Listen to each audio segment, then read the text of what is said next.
Alright, Evie and I are back. I made the angle so you can see her a little more clearly until she jumps off the couch here inevitably.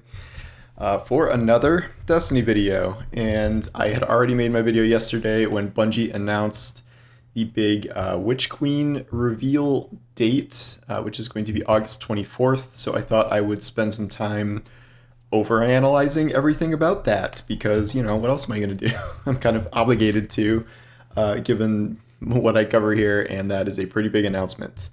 Of note with that announcement, that is the last day of Season of the Splicer and the first day of the season of whatever it's going to be, which should be a ridiculously long season this year because, as far as we know, the Witch Queen is not coming out until 2022, probably no earlier than February, if I had to guess. So that means we are going to see a season that is at least 4, 5, 6 months long, unless they break it up in some way and add a kind of mini season or add some sort of downtime or something like that before Witch Queen. This is kind of a situation we haven't really been in before. Arrivals was longer than normal, so maybe it'll be kind of similar to that, and I think everyone kind of knows that was dragging by the end, but that was, to be expected given the situation. We did not get a date for Witch Queen. That will obviously be coming, I think, during the reveal on the 24th. I believe that Bungie will have a Vidoc that will go up for that then. We know they've been filming a Vidoc in some capacity over the past few months. There might be another Vidoc about one of their new games. I don't think it would be during the Witch Queen thing. I mean, maybe, because they'd have a lot of eyeballs on it. But that could be a time to announce one of their other future games. We know that Chris Barrett, the lead person on Matter, is filming part of the Vidoc. He was there at filming, and I just saw Pete Parsons, I think, is filming something. So this could be like kind of a Bungie-wide thing that's not just about Destiny and the Witch Queen. But so either that would be part of the same event, or maybe they would split it and do kind of a separate announce for whatever else they're making around then. That game is still not really supposed to be here for another couple of years, so this may be a little far out, but at least we might know sort of the concept of one of their incubation games that they are going to try and get out in the next few years here. Back to the Witch Queen, we have a logo to dissect. That's kind of the only thing we have. It is green and smoky, and I think at this point, everyone is, we are getting a new subclass, and the theory has always been that this is going to be some sort of poison or decay or toxic based subclass for many reasons.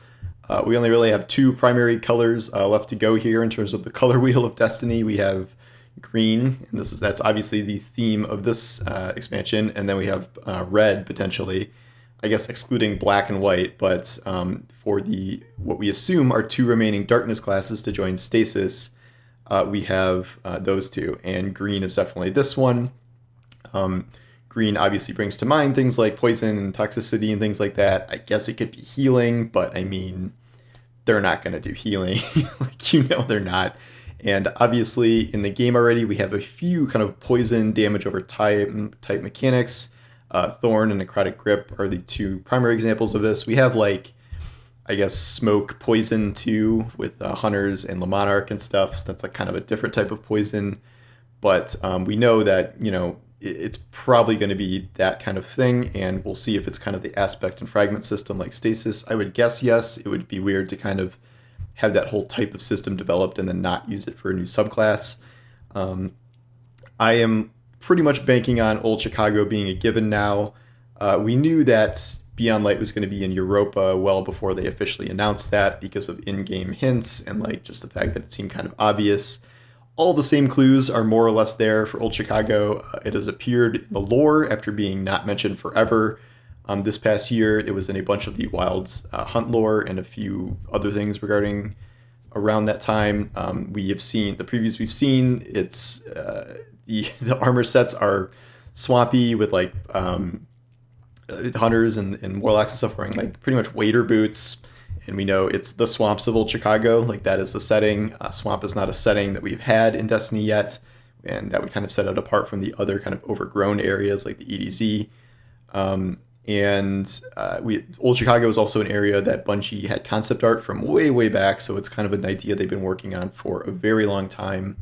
And that's also exactly what happened with Europa, where a lot of the concept sketches for Europa ended up being pretty much exactly what Europa looked like, even though it was, 6 or 7 years later after when that art was originally developed. I know some people were hoping for like a Hive War Moon or something, which, obviously could be cool, but all the clues we've gotten, I think, are leaning towards Swamps of Old Chicago still, and probably some sort of poison-based subclass. Bungie might get creative and do something that's not exactly poison and just poison adjacent, but I guess we'll see. Again, this is all stemming from like kind of the the general vibe of the logo, the fact that we're facing Savathûn and all this stuff. The logo itself is interesting because they changed it. They changed it from the original Witch Queen announce when they announced Beyond Light, Witch Queen, and Lightfall all at the same time. So this version has essentially more lines in it than the previous one. It's similar to the one they showed before, but it's not identical. It's also different than a couple glimpses of what we thought was Savathûn's symbol in the game itself, which is cropped up here and there. So these are just kind of variants of different Hive runes. I don't know if there's like an exact quote translation for this rune or not in like Bungie's made up Hive rune language or something, but it is interesting they changed that. One thing that was pointed out by someone on Twitter, who I do not know off the top of my head, but I retweeted it. You can see that, and I'll put it up here.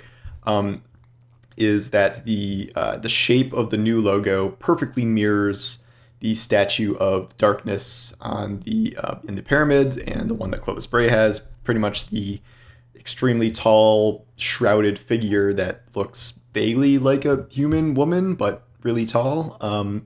This is kind of the Veil race that has been foretold all this time that has never actually come to pass. I am still not expecting Destiny to introduce a fully new race of enemies. There may be something having to do with Savathûn's brood, which is different than normal, and they have additional powers or whatever. It could be something along those lines, but I am not going to go out on a limb and say that, yes, the Veil are coming in this expansion. We're getting a new race. Still seems very unlikely to me. That said, I think this is an interesting kind of drawing in of the darkness. Presumably, we are getting a darkness-based subclass. Like, I assume we're getting this new power from the darkness, not from, like, the Hive.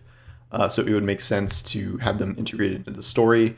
Savathûn's relationship with the darkness is very weird and complicated, and someone else who is a lore person can probably explain it better than me, but like we know she was kind of trying to prevent us from making contact with the darkness back in Arrivals, but the Hive also sort of worship the darkness, and it seems like Savathûn is trying to gain power from the darkness, and we know that the darkness is open to kind of giving powers to other races that are not us, like they did with Stasis and the Fallen in the last expansion. So my guess is we see poison-based Hive to some extent in this one.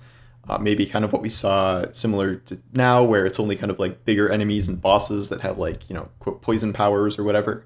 But I could see something similar happening there. We also have the tagline, which is "Survive the Truth." I think that's right. Which is pretty odd thing to say. In the past, the darkness has brought messages that are a lot like, we don't offer weapons or something. We only offer truth. And then Savathûn is kind of like the master weaver of lies and deceit. So the truth is kind of anathema to her. So I don't know. I think it's pretty open to interpretation at that point, what that actually means. The truth about like who Savathûn is, with our long-running Osiris theories and things like that, or the truth about the nature of light and dark, truth about the Traveler, about the darkness. I mean, there are a million different options in terms of, what this could be in reference to, but it does sort of imply a big reveal pertaining to the Destiny universe planned for this expansion, and I would kind of expect nothing less from a Savathûn-based expansion. I just hope it's not something that gets immediately data mined and shared everywhere if it's something that is supposed to be kind of a secret.